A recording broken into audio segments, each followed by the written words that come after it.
Vi har masser af skrøner heroppe ved, hvordan lugten er heroppe i bageriet, som man siger. Vi har ikke nogen lugt heroppe. Vi har så godt ventilationsanlæg heroppe, så det er faktisk som at gå udenfor.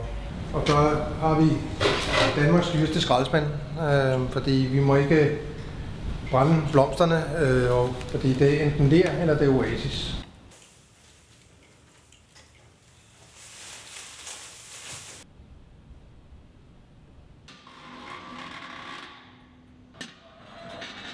Vi har plads til 100 kister herinde, og der kan være fyldt op, og det bliver det hurtigt.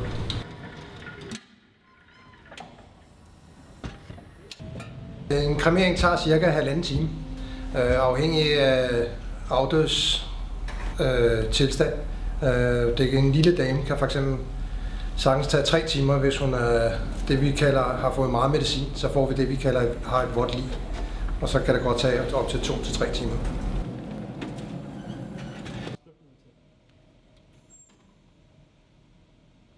Vi brænder mellem 120 og 130 kister om ugen heroppe.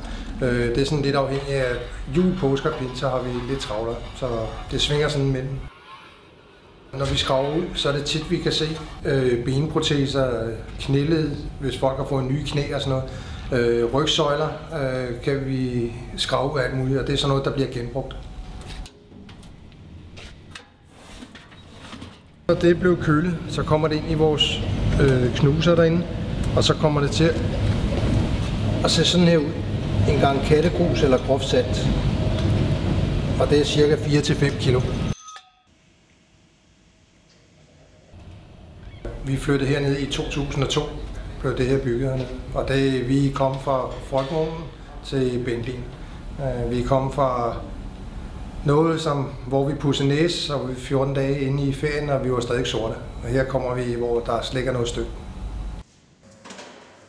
Det er den mest sikre vej, vi alle sammen skal.